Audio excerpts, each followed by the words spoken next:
Hello viewers, welcome to the channel. বন্ধুরা, আজকে আমরা দেখব কিভাবে একটি ডিজিটাল মাল্টিমিটার ব্যবহার করা হয়। আজকে আমরা এখানে একটা সানোয়া ব্র্যান্ডের ডিজিটাল মাল্টিমিটার নিয়েছি। তো এটা আমরা দেখব কিভাবে ব্যবহার করতে পারি। এই মিটারটি খুবই ভালো ব্র্যান্ডের একটি মিটার। তো আমরা মিটারটি খুলে নিচ্ছি।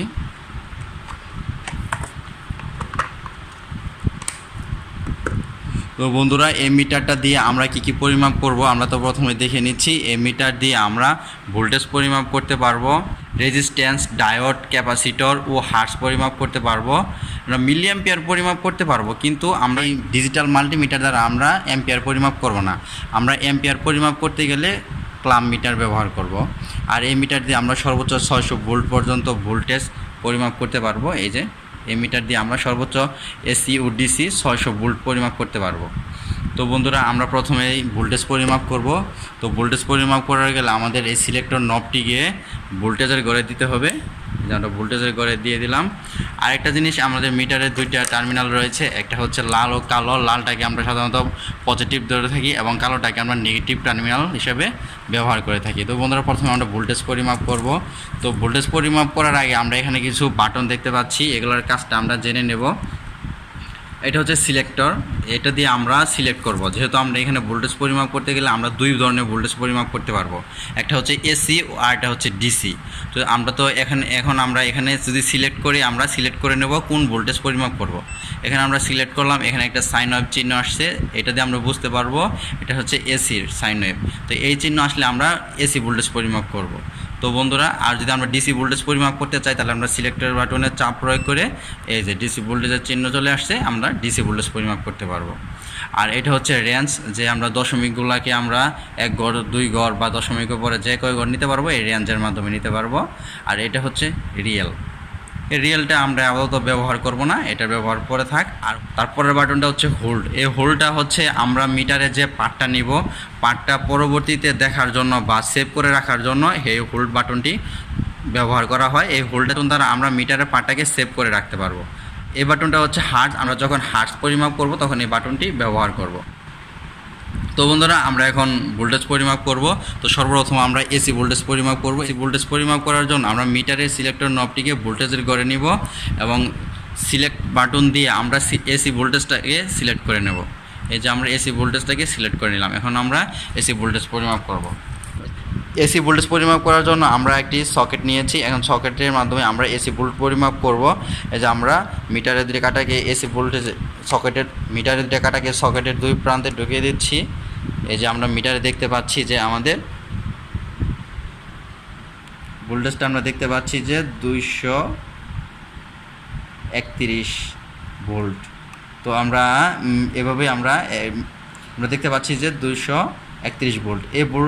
এই এই মানটাকে যদি আমরা ডাটা হোল্ডার প্রয়োগ আমরা যদি সেভ করে রাখতে চাই তাহলে আমরা ডাটা হোল্ডার চাপ প্রয়োগ করব। এই যে এটা সেভ হয়ে আছে, এটা হচ্ছে ডাটা হোল্ডার ব্যবহার। এই মানটাকে আমরা পরবর্তীতে দেখার জন্য আমরা সেভ করে রাখবো এবং এইটা হোল্ড বাটনের ব্যবহার। তো আমরা এভাবে এই হোল্ড বাটনটাকে ব্যবহার করব। তো বন্ধুরা, এভাবে আমরা এসি ভোল্টেজ পরিমাপ করলাম। এখন আমরা ডিসি ভোল্টেজ পরিমাপ করব। যদি ডিসি ভোল্টেজ পরিমাপ করতে চাই তাহলে আমাদের কী করতে হবে, এই সিলেক্টর বাটনটাকে আমাদের সিলেক্ট করে ডিসি ভোল্টেজটা চলে এসেছে এই ইকুয়াল সমান দ্বারা আমরা বুঝতে পারছি যে এটা ডিসি ভোল্টেজ। তো এখন আমরা ডিসি ভোল্টেজ পরিমাপ করব। ডিসি ভোল্টেজ পরিমাপ করার জন্য আমরা একটা ব্যাটারি নিয়েছি। ব্যাটারির দুই প্রান্তে আমরা মিটারের দুই প্রান্তকে সংযোগ করে দেব 1.5। তো বন্ধুরা, আমরা যে রেঞ্জের কথা বলছিলাম, তো আমরা দশমিকের পর রেঞ্জটা যদি আমরা ব্যবহার করতে চাই তাহলে আমরা দশমিকের পর এখানে 1 ঘর আছে, তো আমরা দশমিকের পরে 2 ঘর নিয়ে নেব। এখন আমরা ডিসি ভোল্টেজটা পরিমাপ করব। আমরা এখানে দুই প্রান্তে যদি আমরা ধরি তাহলে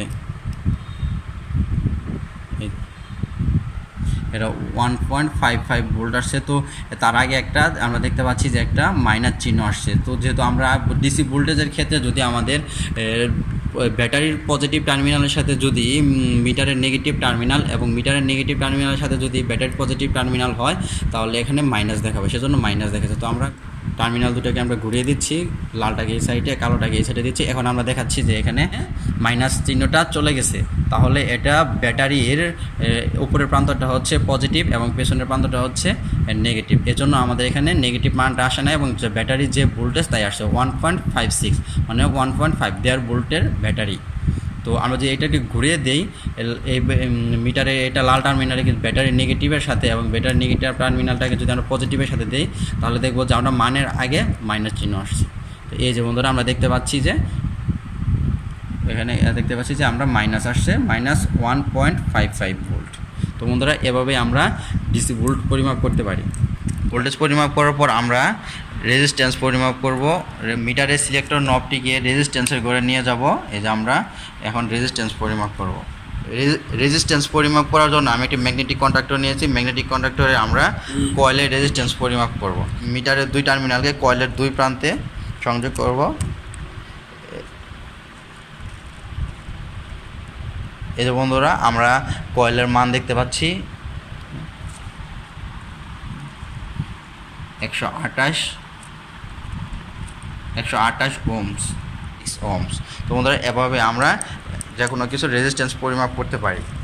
তো রেজিস্ট্যান্সের পরে আমরা এখানে দেখতে পারবো ডায়োড পরিমাপ করতে পারবো। এখানে আমরা একটা ডায়োড নিয়েছি। আমরা জানি যে ডায়োড সবসময় একমুখী কাজ করে, এটা হচ্ছে অ্যানোড থেকে ক্যাথোডের দিকে কাজ করে। তো আমরা ডায়োডের দুই প্রান্তে মিটারের দুই টার্মিনালকে সংযোগ করব। সংযোগ করার পরে যে বন্ধুরা আমরা একটা মান দেখতে পাচ্ছি। তো আমরা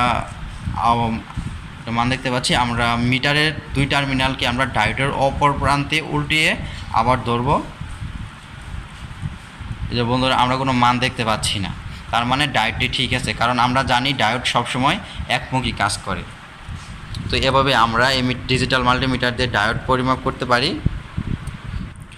বন্ধুরা এরপর আমরা বার্জার মোডে যাব। বার্জার মোড, এখানে আমরা সিলেক্টর বাটনে বার্জার সিলেক্ট করে নেব। এই যে আমরা এই চিহ্ন দ্বারা আমরা বুঝতে পারছি যে এটা বার্জার মোড চলে আসছে। বার্জার মোডে আমরা সাধারণত যে কোনো কিছু রেজিস্ট্যান্স পরিমাপ করতে পারি বা সূক্ষ্ম কোনো জিনিস পরিমাপ করতে পারি, ঠিক আছে কিনা।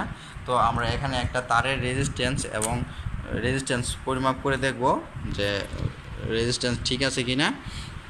আমরা তারের রেজিস্ট্যান্স পরিমাপ করে দেখব। আসলে বার্জার মোড দ্বারা আমরা সূক্ষ্ম যে কোনো জিনিস পরিমাপ করতে পারি, যেমন শব্দ হবে এবং রেজিস্ট্যান্স দেখাবে।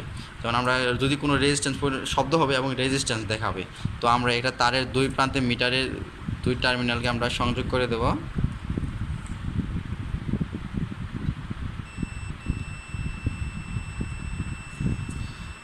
তো বন্ধুরা আমরা দেখতে পাচ্ছি একটা মান দেখাচ্ছে এবং একটা শব্দ হচ্ছে। এই শব্দটা হবে এবং মানটা দেওয়াতে আমরা বুঝতে পারবো যে আমাদের তারটা কোয়ান্টিটি ঠিক আছে এবং তারটা সম্পূর্ণ ভালো। তো বন্ধুরা এরপর আমরা ক্যাপাসিটর পরিমাপ করতে পারবো। এই যে আমরা ক্যাপাসিটরের চিহ্ন দেখতে পাচ্ছি। তো আমরা এখন সিলেক্টর নবটিকে সিলেক্টর বাটন দ্বারা আমরা ক্যাপাসিটর করে নিয়ে যাব। এই জন্য আমরা মাইক্রোফ্যারাড চলে আসছে। ক্যাপাসিটরের একক হচ্ছে ফ্যারাড। তো এই চিহ্নটা দ্বারা আমরা বুঝতে পারবো যে এখন আমরা ক্যাপাসিটর পরিমাপ করতে পারবো।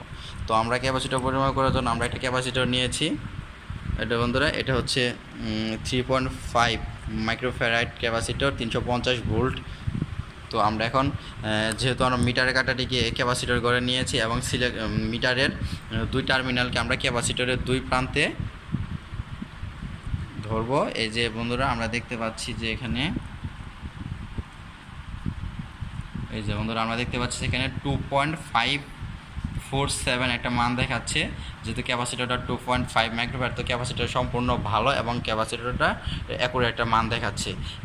ডিজিটাল মাল্টিমিটারের একটা সুবিধা হচ্ছে আমরা যা ভ্যালু থাকবে আমরা সেটাই পাবো, যা আমরা অ্যানালগ মাল্টিমিটার দ্বারা পাবো না। তো বন্ধুরা এরপরে হচ্ছে হার্জ।